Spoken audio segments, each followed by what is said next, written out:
માળિયા મિયાણા તાલુકાના ચીખલી ગામે રહેતો સલીમ માલાણી નામનો ઈસમ તેના મકાનના ફળિયામાં ગેરકાયદે દેશી હાથ બનાવટની સિંગલ બેરલ બંદૂક બનાવતો હતો.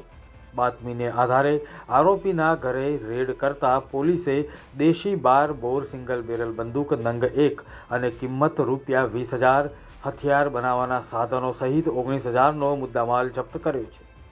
આરોપી સલીમ કાદર સુલેમાન માલાણીને ઝડપી લીધો હતો.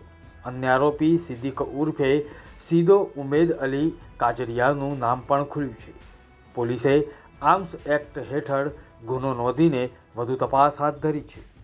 રાજકોટ રેન્જ આઈજીપી સાહેબ તથા મોરબી જિલ્લાના એસપી શ્રીની સૂચના અનુસાર જે ગેરકાયદેસર હથિયાર તથા હથિયાર બનાવતા ઇસમોને પકડી પાડવા માટે એક સૂચના થયેલ હતી, જે બાબતે એલસીબી તથા પેરોલ ફંડોની ટીમના માણસો ફિલ્ડમાં સક્રિય હતા.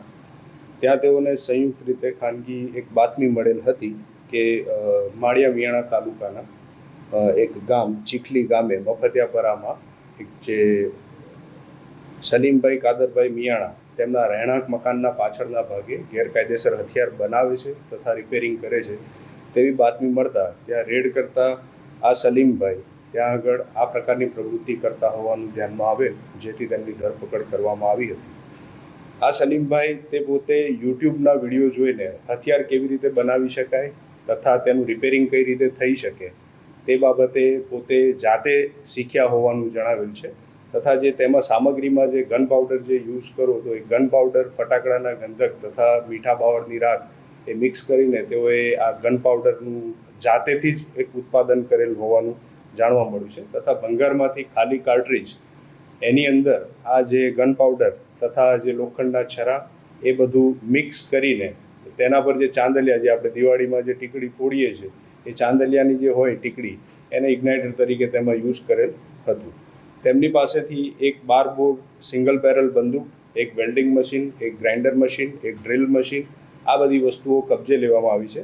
તથા તે છેલ્લા 2-3 વર્ષથી આ પ્રકારની પ્રવૃત્તિ કરતા હોવાનું ધ્યાનમાં આવ્યું છે, જેમાં તેમણે 2-3 વર્ષ પહેલાં એક સિદ્દીકભાઈ ઉમેદભાઈ કાજડિયા નામના વ્યક્તિને એક બંદૂક બનાવીને દેશી બનાવટની બંદૂક વેચેલ હોવાનું ધ્યાનમાં આવેલ છે, જેમને હાલ પકડવાના બાકી છે.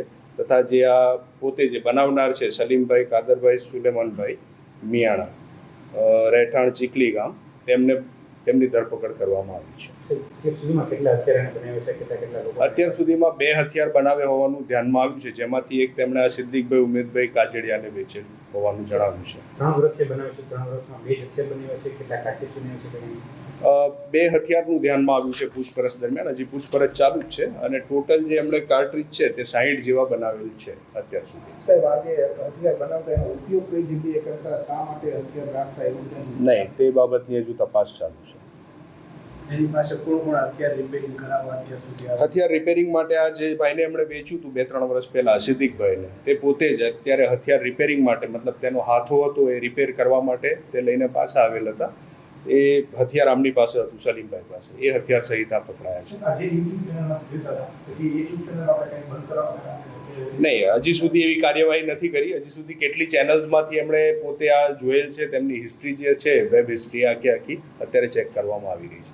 બીજો અન્ય કોઈ વ્યવસાય સાથે સંકળાયેલો ના, અત્યારે તો એ બેઝિકલી જે લાકડા કાપવાનું કઠિયારાનું જે કામ હોય એ કરતા હોવાનું જણાવ્યું છે. તથા આર્થિક પરિસ્થિતિ એમની ખૂબ નબળી છે.